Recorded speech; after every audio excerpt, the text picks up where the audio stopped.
Welcome to our first of what we hope will become many roundtable discussions about a hobby that we all enjoy and love. My name is Bill. I'm going to be the host and moderator. I'm the owner of the Hobby Center. I've been in the business for 36 years, and I'm the only guy here that derives a living from this hobby. So I have my point of view about certain things, which I am happy to share, and I'd like to get a lot of input from these gentlemen and from yourselves in our comments below. On my right is Chris Wallace. He runs a YouTube channel called Model Airplane Maker. I always get that wrong. You can check him out on YouTube and see what he has to say in the area of model airplanes. He has some really unique insights and quite humorous writings at times. I quite enjoy it. On my left is Joe Cook, Yellow Cake Models. He runs a YouTube channel as well. Also interesting stuff if you care to check it out. On his left is Ian McCauley. I've known Ian for well over 30 years. He's been in the hobby, car models, armor models. He's been in clubs, he's ran clubs, he's done all kinds of stuff. And on his left is Glenn Cawley, who's been the IPMS Ottawa local chapter president for at least a decade now. He's ran a number of CapCons, which is our biggest local contest every 2 years. So he has a lot of insights and experience in the hobby as well. So what we're going to do is loosely throw up a topic that we'll get our heads around. We'll talk about it. We'll bore you to death with it. And then it'll either run out on its own or we'll just naturally migrate into a new topic. So we're not going to run with a whole lot of structure, but we hope you find it interesting. And we'd love to hear from you in the comment section below. So first of all, an idea I had was to talk about reissue kits and their prices. So from my point of view, we got Revel reissuing 40, 50-year-old car models. And in Canada, the retail prices on those have climbed over $50. Like really, $50. Like that's not a Tamiya kit. This is a reissued 40, 50-year-old model that fits like a 40-year-old, 50-year-old model. They put it in a nice, shiny new box, and it's new, you know? Like, get over it. It's 2022. We have the internet. We can find out really fast what these things are in real life. So it's not 50 years ago when Airfix repopping those 1950s, 60s kits as a new release, and then you buy it and you go, oh no, I built this 20 years ago. No. So I find this really annoying, but I'm in a funny position. Like, you know how you have to support your local hobby shop or else we disappear. I have to support my Canadian distributors so they don't disappear. So they bring in this junk.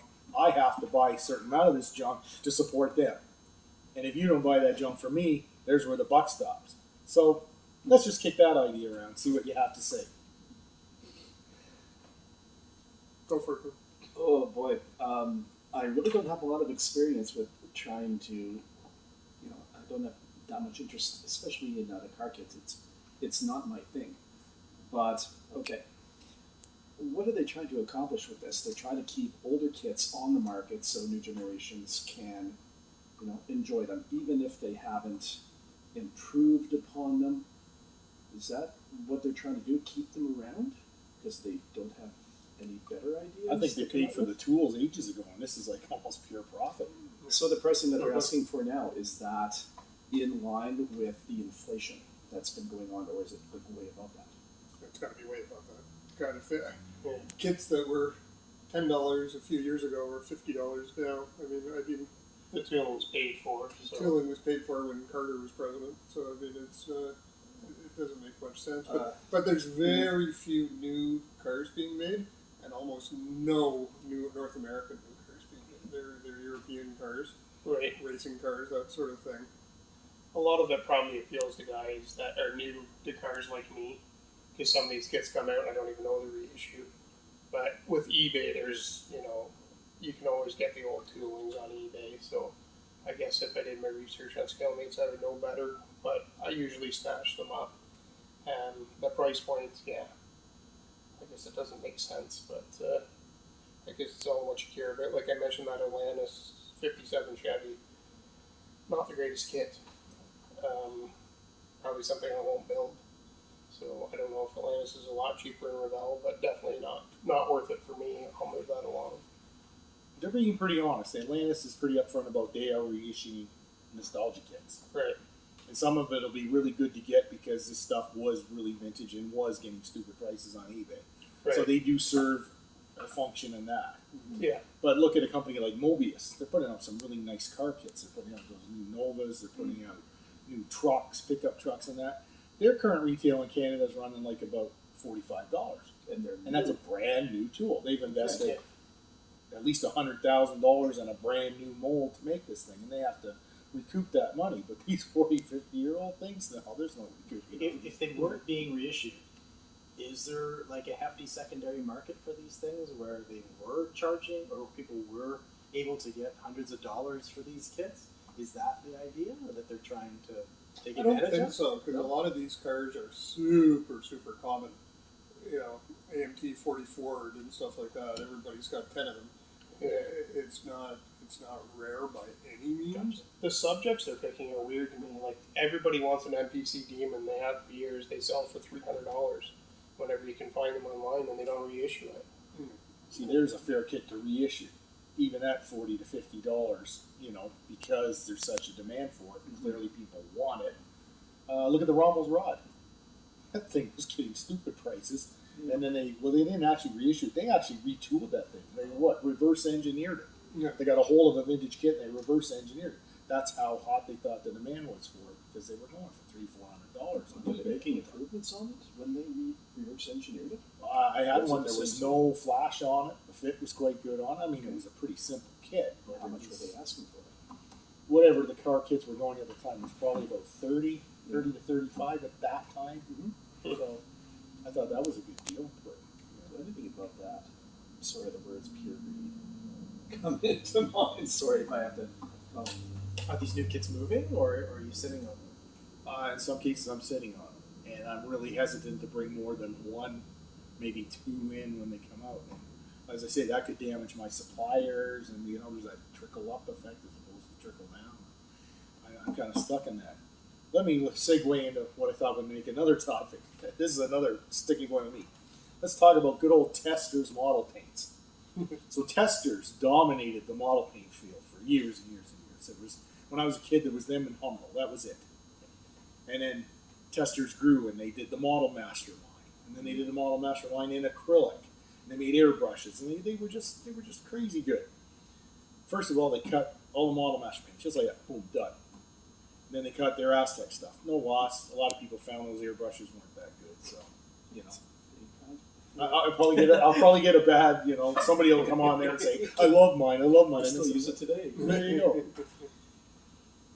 And that's well and fine. They're owned by Rust-Oleum now, a big corporation. They look at the bottom line. Hobby paints are probably such a small portion of their business. Now, this is what, I don't know if you guys have been paying attention. You guys may not even use Testors paints. Their rattle cans are coming back online again. So I sat with an empty rack for years. Most of those paints were just not available for years. And then they started coming back online. Now they're coming back pretty good again. So a lot of the basic colors in the Testors. The retail price in Canada is $11.98 a can now. For Testors Enamel spray can. That's more than the retail price of a Tamiya spray lacquer paint, which is a way superior paint in all aspects. So, It's ridiculous. who is buying this stuff and why are they buying it? It would be my question. Nostalgia. I'm sorry. Look at the aging population of our hobby. It's getting more and more up there. And let's say I started building 30 odd years ago. I had my paints from Testors, the rattle cans, whatever. I grew comfortable with them. I knew how to work with them. So I'm staying in my own little comfort zone, and I want to continue to using them.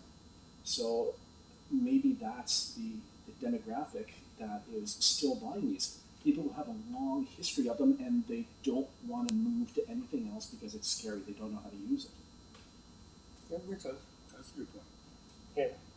Yeah, because a lot of one of the things that I find that sort of attaches into this is that a lot of modelers find one way of doing something that works, and then they never stray from it. Yep. And what is interesting is, in magazines and online and podcasts and stuff, there's a lot of people either getting back into the hobby or new into the hobby, and they're looking for the perfect kit, the perfect finishing, the perfect paint, the perfect everything that is going to allow them to build the perfect kit the first time out. And there's no such thing. You gotta build each kit and try something and work with it and plan and sometimes you're going to get failures, sometimes you're going to get, great successes, but you got to try different things. You can't always do the same old thing, or you just won't go anywhere with it. But trying different things is scary. It is. I started with the test. I think all of us started with the Tester's little glass bottles. But as soon as I moved over into Tamiya paints, it was just night and day. Like it was a little bit of a learning curve, but it wasn't anything that was difficult. And I always thought that the great advantage of the Model Master line is you didn't have to mix colors. Like you were looking for a specific color for a specific thing. There it is, pick it off the shelf, and there you go. But I have to tell you, I'll be honest, that Model Master Acro was probably the worst paint that I've ever used in my life. It never stuck to anything. So when that went away, I was not surprised at all. Now the enamels I didn't use too much, but the Acro is just compared to Tamiya, that always worked. I'll see your Model Master Acryl and Reissue Vallejo model color. I'm 50-50 with that. Same thing, it doesn't I'm stick with it 50-50. down either. You know what's interesting though? When I first started modeling in the very early 70s, I started building model cars, and I switched to military because when you painted the cars with the Tester's paint and the little brush and everything, they always looked like crap.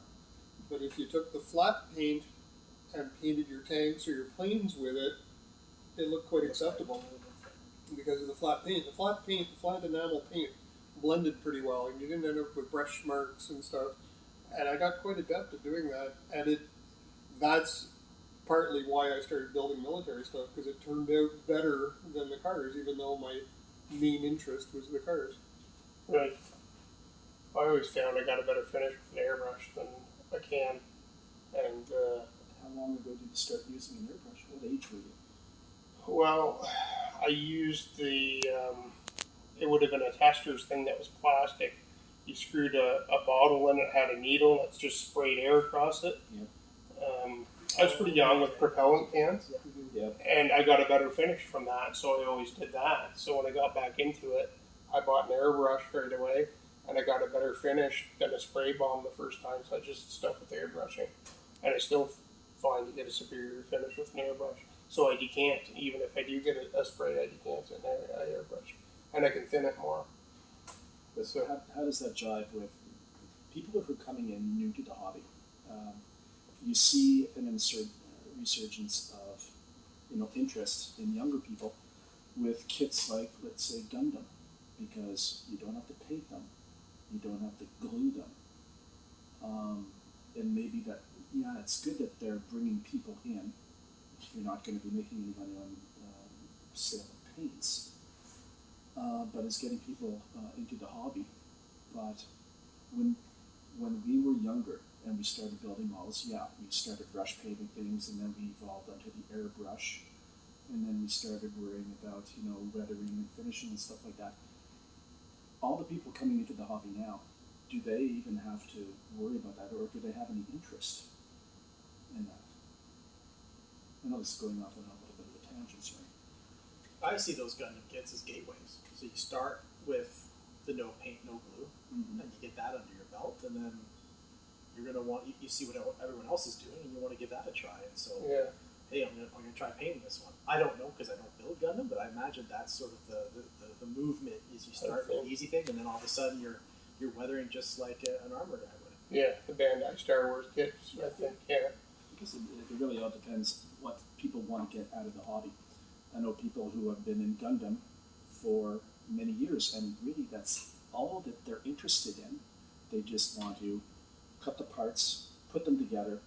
They're all pre-colored. They're marvelously engineered, but is that really stifling their creativity, that they want to try airbrushing, that they want to try different paints, that they want to try different finishing techniques? Right.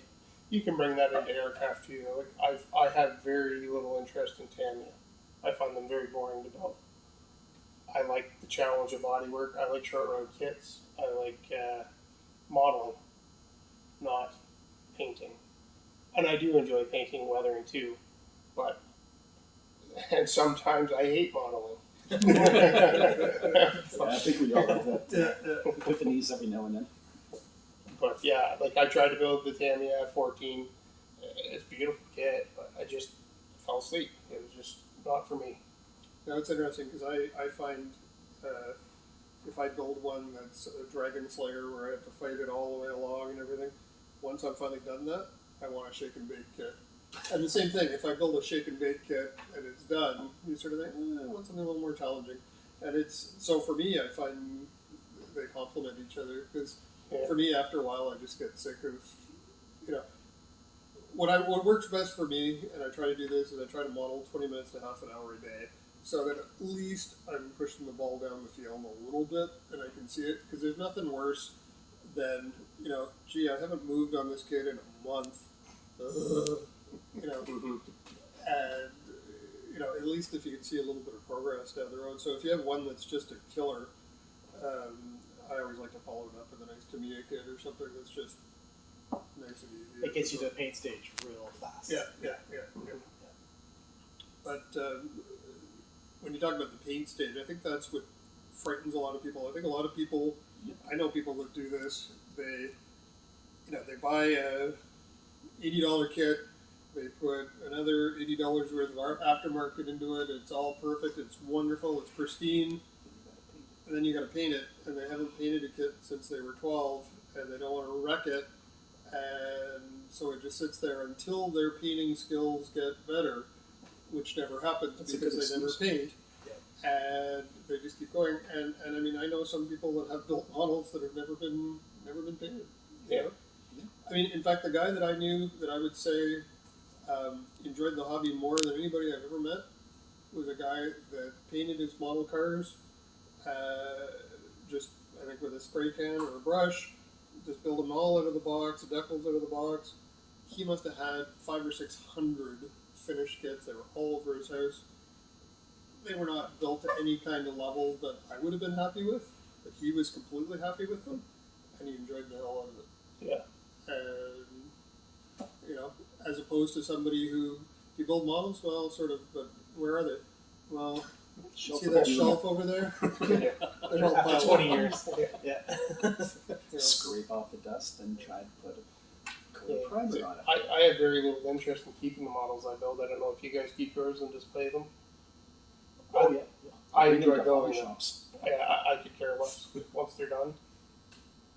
It means nothing to me. I think that's a relatively new thing because I hear a number of people saying that. And back in the day, you kept everything, even the, you know, here's the crappiest one I built when I was 5 and stuff. And since that has been, I've spinned the herd a couple of times with ones, you know, broken them up and taken off anything that I think might be of value and tossed the rest, just because I'm a little bit sick of looking at them and stuff. But until I heard people talking about that, it never occurred to me. It never occurred to me to do that. The one thing I'd like to do with one, I have a model that I built probably 30 years ago, and there's a newer, better version of it out now.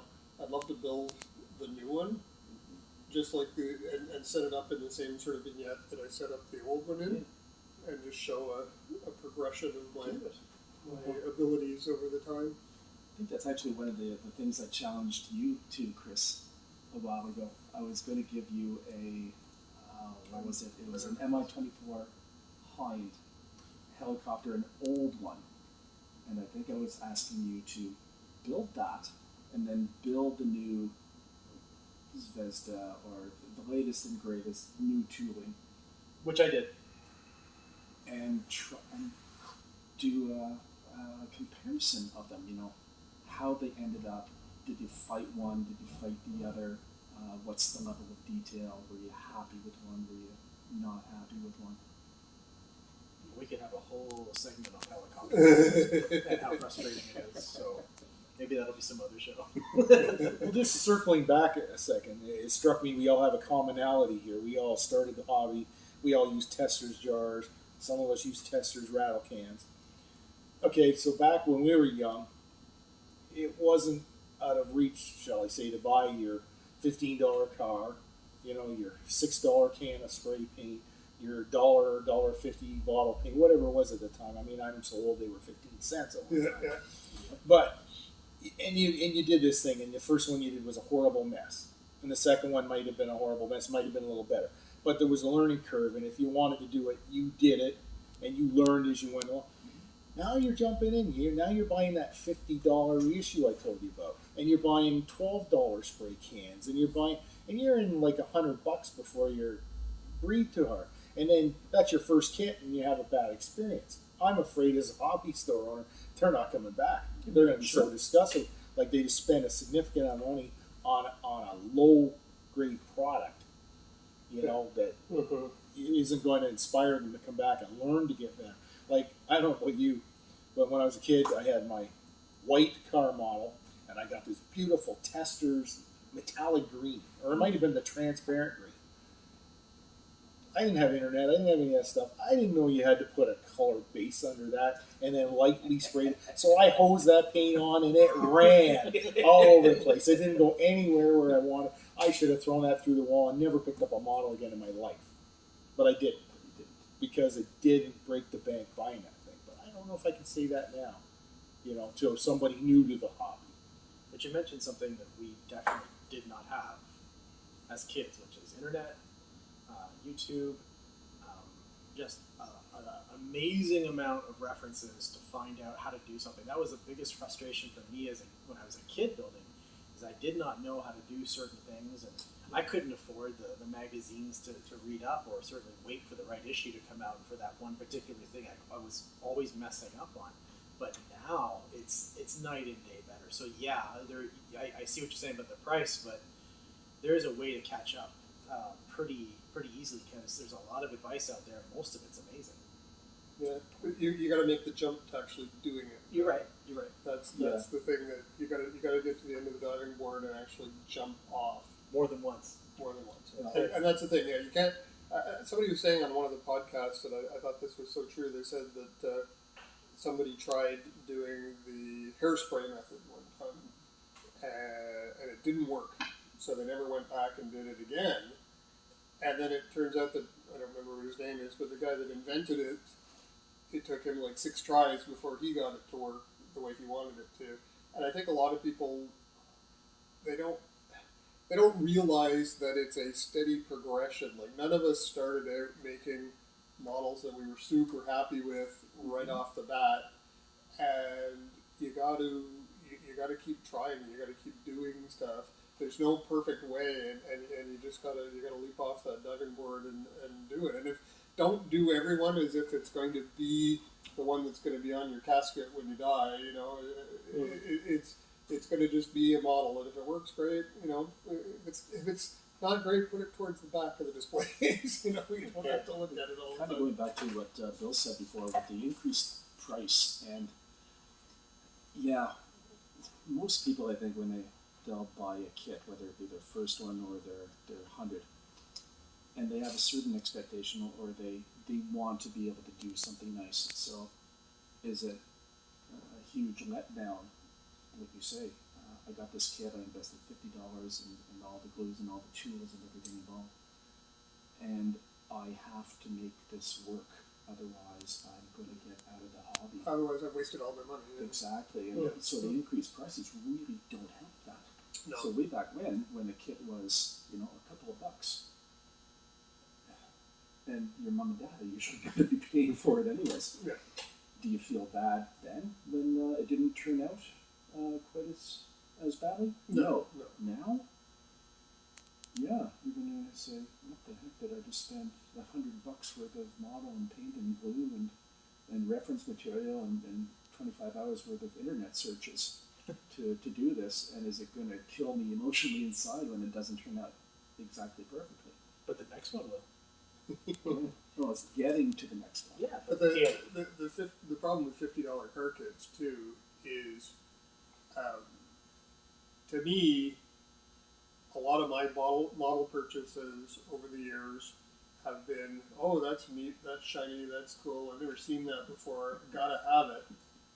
And at my age now, okay, if it's $50 and I gotta have it, it's fine. But if I was a 25-year-old paying off a student loan and stuff, and I saw something and it was $50, Pause. whereas back in my day when the same thing was $10, $8. Yeah, I'll take that.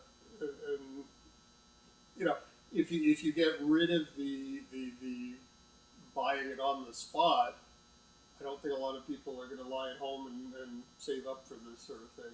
It's more like, oh, see it, got it, gotta have it. They've priced themselves out of the market, I think, for that. Mm-hmm. The other thing that I find very interesting, building cars and building armor and now building the occasional plane, is the fact that the car kits are all a million years old. They are what they are, and all the car modelers accept them, and they're just happy with them, and they're fine. And you see, somebody will come out with the latest and greatest airplane kit. It's, they spent $1 billion with research and 20 years to do it and everything. And, oh, there's one rivet out of place. Oh, flip the table. Nobody's going to buy it. It's garbage. Forget it. Unbuildable. Unbuildable. Fatal flaw. There's a Fatal word flaw. I use. Fatally flawed. And it's just so funny because in so many car kits, you open it up and there's a pile of dog doo and it says, here, form yourself a car out of this. And everybody's happy with it. And yet these kits that are absolutely state-of-the-art artwork in the box, and it's like, no, this is off by 0.5 millimeter. We can't build it.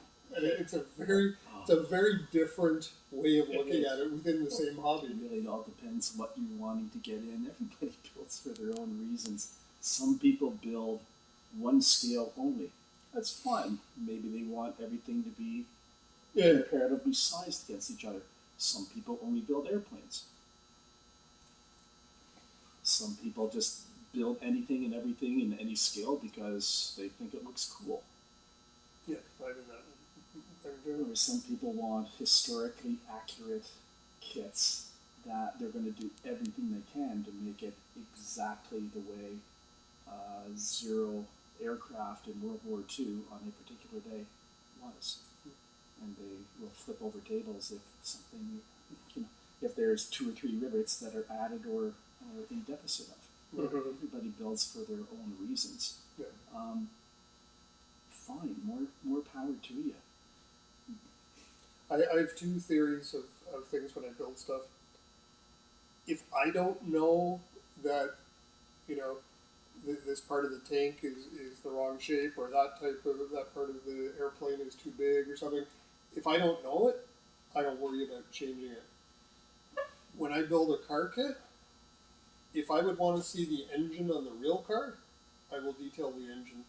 If I wouldn't care about what the engine looked like because I'm building a pickup truck or something, I don't bother detailing the engine. I glue the hood shut. And it was an easy way of deciding whether I was going to go whole hog on something or not. I just think if I was at a car show, would I want to go see this guy's engine? Yeah, I would, because it's all detailed up to hell. I'm building a delivery truck. Do I care about doing the engine? No. So I'm just going to glue the hood shut on it. Look at even the prevalence of new kits, especially armor in 30-bit scale. They're starting to come out with full interiors. Yeah. And are you going to see the full interior of a Tiger tank? Well, I'm not going to see it unless I pose everything open or do cutaway views or whatever. It's nice to have, but... Mm-hmm. I know what you mean about the car guys. Like, even if you mention some of these kits are kind of crap, they don't like it. No. Like, if I say You're insulting their ugly kid. Yeah, like if I say Salvino JR made a bad kit, not good. Yeah. Not good. And that does cross over to aircraft with Airfix. You can really offend some guys if you say Airfix is crap. Take it away, Chris.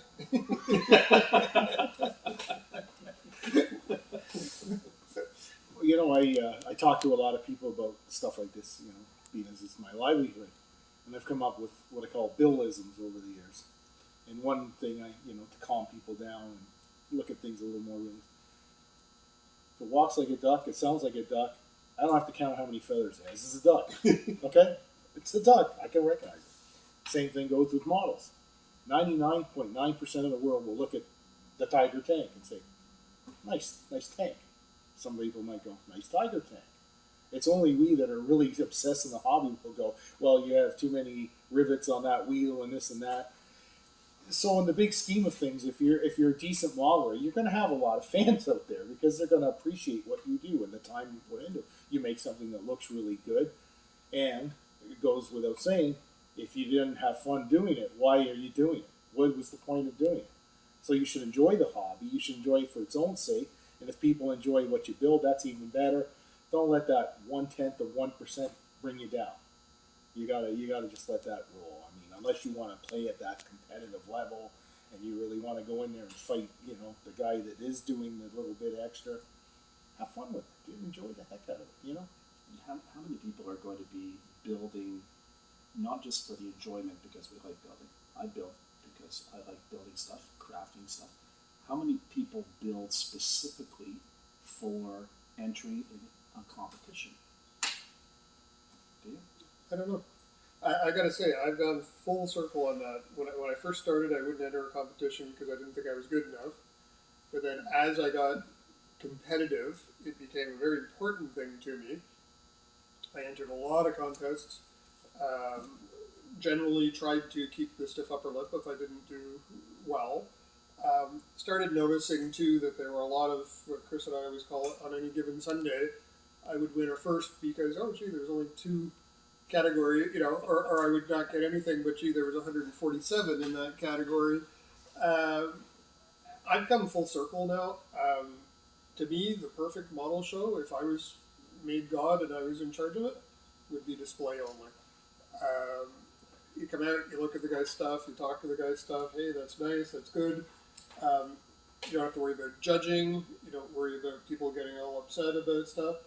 I think personally, the percentage of modelers who would not be interested in that because they want to walk away with the ribbon, with the plaque, with whatever, is very small. I think that the vast majority of modelers want to get out to shows to see other people's models, to buy stuff from vendors, like when Bill vends at shows, to buy stuff from people selling secondary kits, and just to get together and shoot the breeze and be amongst your friends, I don't know. I had, from the days when I was really competitive, I had 70 or 80 ribbons and plaques and stuff like that. And when I redid my workshop, I threw them all out. I didn't even know which models went with which things anymore.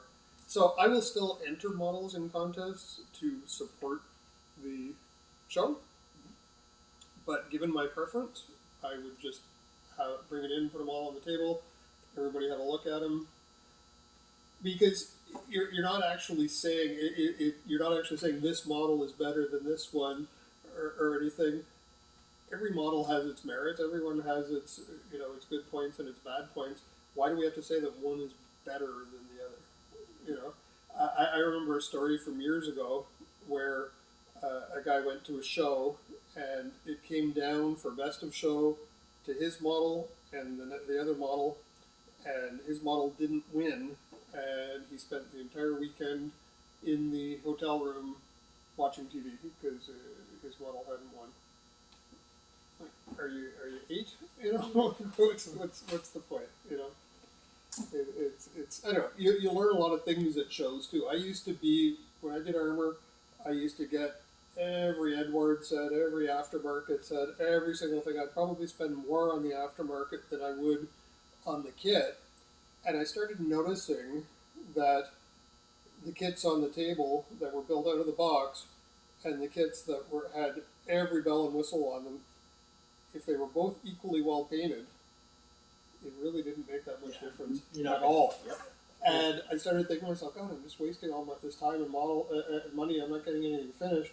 Now I use very little aftermarket on anything. I pretty well build it just out of the box. If there's something I absolutely can't live with, then I'll go and buy aftermarket. But it's funny how throughout the years your attitude on things changes, and I find most of my attitudes have changed so that I'm able to get more models done. Like the older I get, the more models I'm building. I used to build one model a year. Now I build 7 or 8, sometimes up to 10 a year, and it's a lot. I enjoy it a lot more. I haven't come full circle like you. I'm still I like going to contests, and I still try. It's not. I think it's one of those things. Everything in moderation, right? So, if I don't win, I'm not really all that upset about it. But at the same time, preparing for competition, or at least getting my model, has made me better. It really has improved, and I think the same thing can be said for you too, Ian. It's just like, as you went through that phase, you definitely got better at what you were doing because you knew that someone was going to be taking a look at that and you wanted to put your best work out there. But then it becomes this thing that you have to chase and you have to get it, and if you don't get it, then all of a sudden, it's that mentality that I think is damaging, where it's all you want and it's all you identify yourself as. I mean, we can go on a large tangent about that in terms of psychology, but all this to say, I still think that there is a place for it, but it's in moderation. And if you don't walk away without a win, and it's not so big of a deal, then it's not a big deal. It really isn't. I think for me, I would not put any more effort or any less effort into a kit that I was bringing to display as my work than I would if it was to be potentially viewed for a ribbon, plaque, whatever. I would be just as happy for everybody to walk by and go, wow, that's a cool model, than for some judge to say, oh, you won first place, yeah, here you go. To me, it's the same deal. So I don't think I would just bring models and throw them on the table because it's not a judged thing. I think I would still be, only bringing my best work and making sure that it reflected well on my abilities. When we first started having our TopCons event years ago, and it was at the European Sportsplex, one of the first models that I brought there was a 72nd scale U-boat. Not the first one I did, but the second. And it took up a lot of real estate, and I thought, darn, I did a good job on that. I'm so happy with it. And then other people started adding their stuff. And instead of getting all bummed out, thinking, oh, well, this guy did so much better, I'm a terrible model, blah, blah, blah, blah, blah,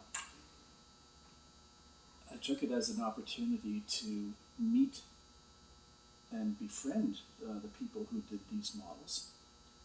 And, we built a friendship over that and, some camaraderie, and I was not so stuck that, oh, he beat me.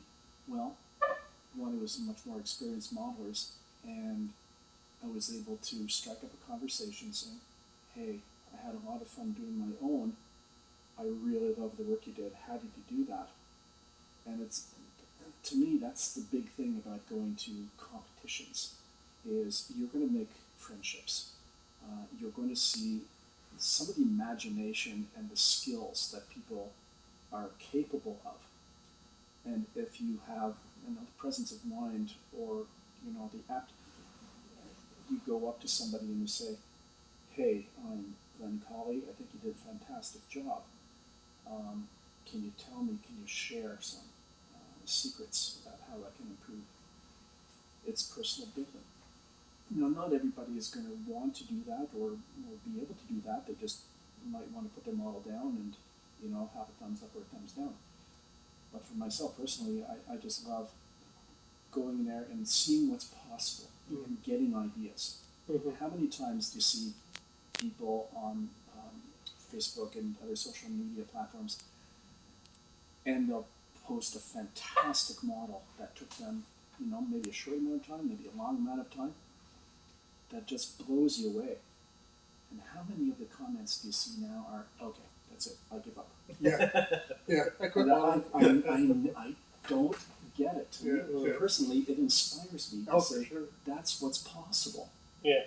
And I know I'm not the greatest modeler in some respects, but I'm willing to learn. Or you realize that, okay, this guy has got an art degree, he's a professional artist, and he's the model maker for one of the manufacturers. So, yes, he's going to be better than you. It doesn't, so live with it. It doesn't Sometimes it kills people's egos, though. I guess. You build in a dark basement, and suddenly, 3 months later, you come out, you're all pasty skin and white, and you put it on the table because you haven't seen sunshine in 3 months, and it looks like a horrible, horrible blob. Well, And that's all part of going back to when you were a kid, right? When you were a kid, you truly only cared what you thought. It didn't even occur to you to have anybody other than maybe one of your friends Your parents. look at your model. If your mother looked at it, she'd think it was wonderful. You did a good job, and you hung it up on the ceiling. It's only when you start worrying about, oh, am I doing it right? Am I doing it the right way? Is everybody going to appreciate this? You're putting a lot of stuff on your shoulders that doesn't need to be there. I mean, when I was a little kid and I was building car kits, I always picked the car kits that had metal axles so that I could play with the cars. That was one of the things. So I'd be looking at, you want that car or that car? Let me see it. I want that one. Why? Well, I can play with it. Or can float it in the bathtub if it's a ship. Exactly. So a contest should inspire. Yes. It should promote healthy competition. There should be no negativity involved. And it should be not competitive to the point where you can't share ideas. Because I think there are some people that are so competitive, you ask them how they do a thing, they're not going to tell you. Because they're not going to share you their know, how are they secrets. going to be the top of the heap if they share these secrets? That's right. Yeah. I've met a few people like that. They're in the minority, for sure. Yeah. In fact, one of my first, if not the first competition I ever entered, I put my model down not knowing if I was going to be even competitive that day. It didn't matter to me. It was just I get to put something on the table. That was the goal. And this guy, maybe about 5-6 feet away, puts down this. Ian's heard this story. He puts down this amazing F-18, F-16, something like that, like weathered, beautiful, everything like that. And I was just holy. That thing was amazing. So me being me, I just walked over, I introduced myself. I said, "That is incredible. How did you do?" I can't remember what it was.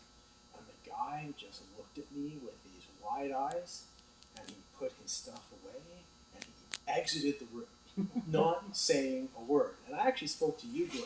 You don't even remember this, but I spoke to you about this, and you said that he didn't want to give up any of his secrets because he might think we're in competition someday. So now this is his mojo, man. This is the extreme minority. I think it's what I've experienced. It shows is the complete other end, which are people are oversharing. But in this particular instance, that was the first and only time that happened. But it does happen, right? And that guy, salute, good for you, and hopefully you make another friend that day. One of the things Burst the bubble. you reminded me of there is one thing I started doing a number of years ago is keeping a build log for my models of what paints I used, what I did, different techniques. Because two things, sometimes people would ask me, "Oh, how did you do that?" And I'd be like, "I don't remember," But also, I'd be building something, and I'll be like, "I really want to paint that same color as I painted that other one." What mixture of paint did I use? I don't know. So now I just keep track of what I did and what pressures I used the airbrush at, how much I mixed it, and everything. I don't always refer to it, but it's handy to have. And every once in a while I'll use some paint that I haven't used in a while, and it's like, what did I mix that at? Okay, last time I used it, I mixed it, this ratio. Okay, there's a starting point for me, and it's just. I have nothing in my head anymore in terms of memory, so it just helps me. With social media and photo sharing sites, it's so easy. If you want to take,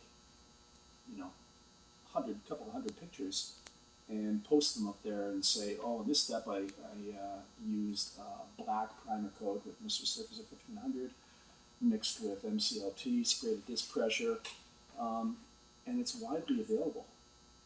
So if you're so inclined to share the information, you're sharing it maybe with the world, but it's also can be a personal log, and it's relatively easy to do nowadays. It's easy to put up a bunch of photos, take it with your camera, upload it to Google Photos or whatever, and boom, you have an instant log about from step A to step 1000, and if more beyond that, if you're so inclined to share that with people, then you might get some feedback, good or bad, but it also gives you a chance to help the next model builder who's coming in to the hobby.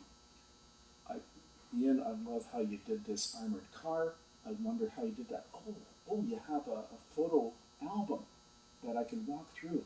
Okay, well, I'm going to go and see that so I can build as good as you. Right. It's easy to do now.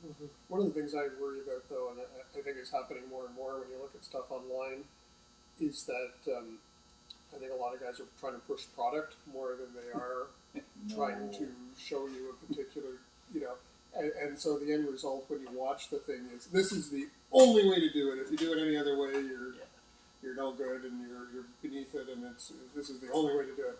And it's funny because I look at all my finishing products and I've got something from at least every company, and then you see these other guys, and it's funny. They're only using one company's finishing stuff. And it's their own. Yeah. It's their own product line. Which may or may not be available where you are. Where you live, yeah, exactly. So it's always you got to watch it a little bit. And it's the only way to make this thing look like this thing. And to me, that may not look very good. Sure, there's been a lot of work and effort to create that thing, but in the case of a tank, it might look like a tank that should have blown up months ago.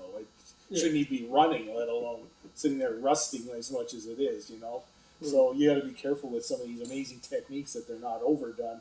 And maybe what looks good to me doesn't look good to you, doesn't look good to him, looks amazing to, it's all in one. You see, right? Any given Sunday. Yeah, exactly. And I mean, sometimes the stuff is stuff that's readily available that you may have been using for years, but you've been buying it at Michael's as the thing that they use for building doll houses, and now it's been put in a model so that it's for the models. It's not necessarily new. It's one of those things where everything old is new again.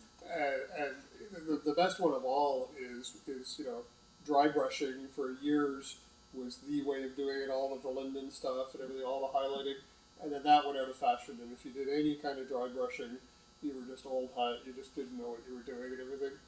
And now I notice that there's one of the big aftermarket things now has a special dry brushing paint. And it's like, okay, everything's coming around again. It's a technique, it's not a product. Exactly. It's like, how do you, take it from my point of view, how do you stock this stuff, right? What is a wash? Flavor of the week. What is a wash? Thin paint. Right. 5% paint, 95% thinner. We've been doing it since forever. What's a Now we filter? have to buy a wash that's pre-made in a specific color and a thing, and we have to have acrylic wash, and we have to have oil wash to be opposite to whatever you. It's like everything is buy it off the rack and use it. It's getting silly, but there is a demand for this stuff, so I have to stock it. I mean, I'm talking dumb because it sounds like I don't want to sell product. I do want to sell product, but I want to do it intelligently, and I want people to buy intelligently and know what they're buying and why they're buying it. Not just because some guy in a webcast or something said, you got to use this to do this. You may not have to. I always prefer the ones that say, this is my technique, but you can try other ones. Whenever they say, this is the only technique, this is the only thing that works. You must use future. How do you do a chip paint job? Okay, I'm old school. My old staples for weathering pretty much anything is a wash and some dry brushing, and if it's an armor thing, I'll throw some pigment powder and hope it sticks. The hairspray technique, fine. Okay, I can almost as easily do almost the same thing using a little tiny sponge and dabbing the paint. Yeah. Who's going to know exactly how I did it? So there's more than one way to skin. Oh, exactly. God, yeah. Yeah, for sure. And the idea that there's a right and wrong, again, just feeds into people that are new to the hobby being afraid they're not doing it right, and It's nice to have pre-made products, though. I'll admit, all the, am I allowed to mention brand names? Make Productions, Enamel Washes. I've been using them for years. I'm comfortable with them. I know exactly how they work, exactly the effects that they'll have, and to me, it's a no-brainer how to use them. Whereas I can go to the art store and I'll pick up, a handful of artist oils with the appropriate thinner, and I wouldn't have to make get the pre-made stuff available in a bottle for X amount of money. But it's more work for me to do that. you're paying for the convenience. Yeah, Yeah. it's Paying for convenience. I convenience. don't mind convenience at all.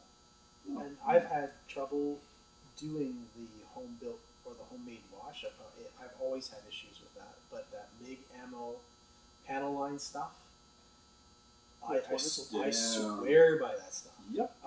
It goes on easy. It comes off easy. Anyone can do this. There is a no-brain aspect to this product. So I'll cheat on that one. that one works for me, and I don't say that's the only way to do it, but man, it is the only way for me to do it. That's for sure. Yeah. And it's funny, there's techniques that work perfectly for some people and can't work for at all. Chris and I have a friend that uses Future on everything, and I used it once, and I almost had to throw out my airbrush because I couldn't get it out of my airbrush. Yeah. And it was the weirdest thing, and I don't know, there's certain things that I see and I think, okay, it works because the people are doing it, but I've tried it, and I've tried it more than once, and it does not work for me. For sure. And I've had other things where I do it a certain way, and people go, "Oh, that never works," and it's like, here it is. Right here. In fact, I had a funny thing one time. Model tank kits with individual links. The real big reason they came out was so that you could put a realistic drape to it. But what I used to do with with like a Tamiya kit with the stuff is just glue in a couple of extra links, and then slowly, taking time, gluing it over the return rollers. And I was at an amp show one time, and this guy was looking at my model with his buddy, and he's there. See, that's why you want to use link to link, so that you can get stuff like that and the whole bit. I didn't say anything. I didn't want to make the guy look foolish, but I thought, there you go. I achieved exactly what I was wanting to achieve. So there are different ways of doing things. For sure. There's some techniques that are easier than others, of course, too. Like, I've always found brush chipping super difficult to make it look right. Night Shift does one hell of a job doing that. Yeah, that guy's channel, I love that guy's channel. He's an alien, though. Yeah. Awesome. Yeah, he's from another planet. Well, when we started this thing off, we said we would have a predetermined time limit so we wouldn't go on and on ad nauseum. Too late. So I'm going to start to pull it closed here. Does anybody have one final thought they might want to share, a summation or something they picked up tonight they want to espouse a little more on? Get kits that you are passionate about building, not something that somebody just recommends to you. Build something that you want to, that you have an interest in, not just for the sake of filling up time. Build your kit, finish your kit. Don't worry about it being perfect. You can make the next one perfect. Just let this one ride the way it's going to be. Yeah, you got to wreck stuff. 30-second scale is the dominant scale. Everybody else is wrong. I'll summate with have fun, keep it social. Let's all share, let's have fun and learn together and make it more fun. I guess there's two ways of getting good at this: is to actually do it and take risks and try something new. All good points. So thanks if you hung through to the end of this and watched it. Please, we'd love to hear your comments below, good, bad, or otherwise. And please supply us with topics you'd like us to kick around, or introduce things yourself or points of view that we can talk about on our next episode. We hope to keep this ongoing. We will certainly do that if we get feedback from you, telling us ways we can improve or things you like or don't like. So thanks for watching. We look forward to doing this again real soon.